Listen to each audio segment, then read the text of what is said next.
अमरावती जिल्ह्यातील श्रमिक इमारत व इतर बांधकाम कामगार संघटना या नावाखाली संघटनेचे जिल्हाध्यक्ष भूषण गोविंदराव उईके याने फील्ड वर्कर महिलांच्या माध्यमातून इमारत बांधकाम कामगारांची नवीन कार्डे बनविणे, रिन्युअल करणे व किचन सेट वाटपाच्या नावाखाली मोठ्या प्रमाणावर पैसे गोळा केल्याचा आरोप करीत भूषण उईके यांनी महिला कामगार यांची आर्थिक फसवणूक केल्यामुळे महिला कामगार यांनी अमरावती पोलीस आयुक्त कार्यालयात धडकले. भूषण उईके यांनी जिल्ह्यातील तसेच इतर जिल्ह्यातील सुमारे 60 ते 65 फील्ड वर्कर महिलांकडून 8 ते 10 हजार अर्जदारांची कागदपत्रे व सुमारे 2 ते 2.5 कोटी रुपये गोळा करण्यात आले.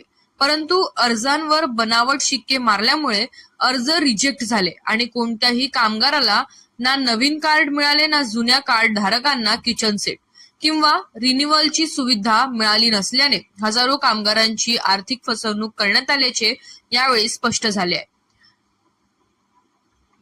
भूषण उईके यांना पैसे परत मागितल्यावर भूषण उईके महिलांना धमकावत असून अर्जदार व फील्ड वर्कर यांना प्रचंड मानसिक त्रास सहन करावा लागत आहे. या गंभीर गैरव्यवहाराबाबत फसवणूक झालेल्यांनी निवेदन देऊन भूषण उईके यांच्यावर तातडीने गुन्हा दाखल करून कठोर कारवाई करण्याची मागणी केली आहे. यावेळी प्रहारचे महानगर प्रमुख बंटी रामटेके, जिल्हा महासचिव शेख अकबर योगेश कावरे, नौशाद कुरेशी सह अनेक महिला उपस्थित होत्या. ठीक आहे. कोणत्या ठिकाणी आपण निवेदन सादर केलं आहे, काय मागणी आहे? जे कामगार मंडळ जे आहे त्या माध्यमातून जे श्रमिकांना जे मानधन मिळते, श्रमिक कार्डाच्या माध्यमातून जे किचन सेट मिळतात, त्यासाठी एक इथे श्रमिक बांधकाम जे कामगाराचं एका जणानं डुप्लिकेट संघटना काढली. त्या माध्यमातून 60 ते 66 फील्ड वर्कर ज्या महिला यांना रोजगार देतो म्हणून त्यांना रोजाने तिथे ठेवले, त्यांना कार्ड बनवून दिले.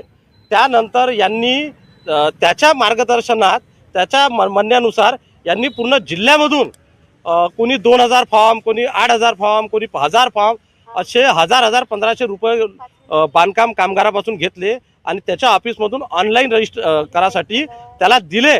पण ते पूर्ण बोगस होता, तो फ्रॉड होता. त्यानं 2 ते 2.5 करोड रुपये या महिला 60 महिलापासून जमा करून घेतले आणि त्याचा ऑफिसचा बोरिया बिस्तर बंद करून तो या शहरातून फरार आहे. आम्ही दसऱ्यापर्यंत ही चेतावणी देत आहोत. दसऱ्यापर्यंत या सर्व बांधकाम कामगाराचे जर पैसे वापस दिले नाही, या 60 महिलांचे पैसे वापस जर दिले नाही, त्याला बजाडून काढू, त्याला झोडू, त्याच्यावर गुन्हा दाखल करू आणि त्याला परमनंट जेलात टाकण्याची संपूर्ण व्यवस्था प्रहार संघटना करेल. आज प्रहार संघटनेच्या माध्यमातून आम्ही सर्व शेकडो कार्यकर्ते, शेख अकबर भाई आहे, बडनेरचे बबलू भाई आहे, सर्व नौशाद भाई आहे, सर्व कार्यकर्ते आज या महिलांना घेऊन सीपी साहेबांना भेटले आणि या सीपी साहेबांना या फसवणुकीचं पूर्ण प्रकरण समजून सांगितलं की 2-2.5 करोड रुपयाची फसवणूक झालेली आहे म्हणून. त्यांनी तत्काळ ॲक्शन घेतली. आर्थिक गुन्हे शाखेपाशी हे प्रकरण त्यांनी पाठवलेलं आहे. आर्थिक गुन्हे शाखे याचा पुढचा तपास करणार आहे. लवकरात लवकर त्यांनी तपास करावा आणि या प्रकरणात जो धोकाधडी झाली आहे 8 ते 10 हजार अमरावती जिल्ह्याच्या कामगारासोबत, तो छडा लवकरात लवकर बाहेर काढावा. अन्यथा दसऱ्याच्या नंतर या सर्व 8 ते 10 हजार लोकांना घेऊन भव्य दिव्य असा मोर्चा अमरावती शहरात काढून त्याचं ऑफिसही फोडल्या जाईल. तो जिथं कुठं असेल ते ऑफिसही फोडल्या जाईल. पैसे रिकवर करू, त्याची प्रॉपर्टी विकायला लावू, पण या गोरगरिबांचे पैसे त्यांना वाटप करायला लावू. ह्या स्टाईलने आपण हे पुढचं आंदोलन असं या दिशेने नेऊ आपण.